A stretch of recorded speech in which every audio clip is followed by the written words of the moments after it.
ஆண்டவரும் அருமை இரட்சகருமான இயேசு கிறிஸ்துவின் நாமத்தினாலே உங்கள் யாவருக்கும் எங்களுடைய அன்பின் வாழ்த்துக்கள். பிரியமானவர்களே, அனுதினமும் இயேசுவோடு என்ற இந்த தியான பகுதியை ஆண்டவர் அதிகமாய் ஆசீர்வதித்து வருகிறார். ஒவ்வொரு நாளும் நாம் சிந்திப்பதற்கு தேவையான வசனங்களை அவர் நமக்கு தருகிறார். இன்றைக்கு ஆண்டவர் நம்மோடு கூட பேசுகிற காரியம் ஆதியாகமம் 15ஆம் அதிகாரம் முதல் வசனம். ஆதியாகமம் 15ஆம் அதிகாரம் முதல் வசனத்தில் ஆண்டவர் ஆபிரகாமை பார்த்து சொன்னார், ஆபிரகாமே, நீ பயப்படாதே, நான் உனக்கு கேடகமும் உனக்கு மகா பெரிய பலனுமாய் இருக்கிறேன் என்று சொன்னார். கிறிஸ்தவ வாழ்க்கை என்பது விசுவாச வாழ்க்கை. அடுத்து என்ன நடக்கும் என்று எல்லாருக்கும் சொல்லப்படுவதில்லை. விசுவாசம் என்றாலே காணக்கூடாதவைகளின் நிச்சயம், நம்பப்படுகிறவைகளின் உறுதி. அப்போ உள்ளத்தில் நம்ம பார்க்க முடியாத காரியங்களை குறித்து நாம் அதில் உறுதியாக இருப்பதற்கு பெயர் தான் விசுவாசம்.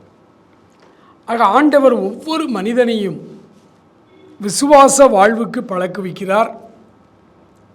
கிறிஸ்தவ வாழ்வே விசுவாச வாழ்வுதான். இந்த விசுவாச வாழ்வை சரியாய் நம்ம கடைபிடித்து வாழும் பொழுது நமக்கு பயம் வருவது சகஜம்.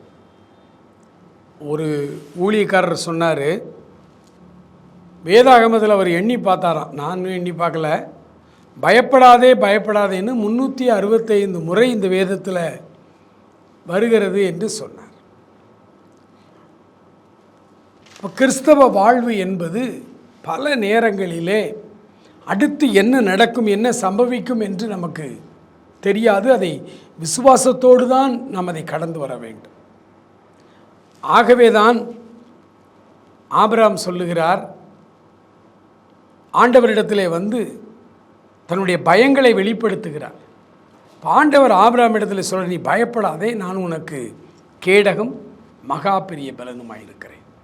ஆண்டவருடைய பிள்ளைகளே, இந்த காலை வேளையிலே ஆண்டவர் உங்களையும் என்னையும் பார்த்தவர் சொல்லுகிற காரியம், நீ பயப்படாதே, நான் உனக்கு கேடகமாக இருக்கிறேன், யாரும் உன்னை ஒன்று செய்துவிட முடியாது, நீ தைரியமாயிரு. இந்த கிறிஸ்தவ வாழ்க்கை என்பது விசுவாசத்திலே நடந்து வருகிற வாழ்க்கை. ஆகவே நீ தைரியமாயிரு, நீ பயப்படாதே, நான் உனக்கு கேடகமாய் மகா பெரிய பலனுமாய் இருக்கிறேன் என்று அவர் சொல்லுகிறார்.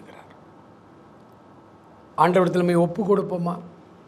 அன்பு நிறைந்த எங்கள் பரலோக பிதாவே, இந்த அருமையான வேலைக்காய் நன்றியோடு உம்மை துதிக்கிறோம், ஸ்தோத்தரிக்கிறோம். அப்பா, நான் உனக்கு கேடகம் மகா பெரிய பலனுமாய் இருக்கிறேன் என்று சொன்னீங்களே, உடைய கிருபைக்காய் ஸ்தோத்திரம். தொடர்ந்து எங்களை வழி நடத்தும் ஆசீர்வதி. இயேசுவின் நாமத்தில் ஜெபிக்கிறோம் பிதாவே.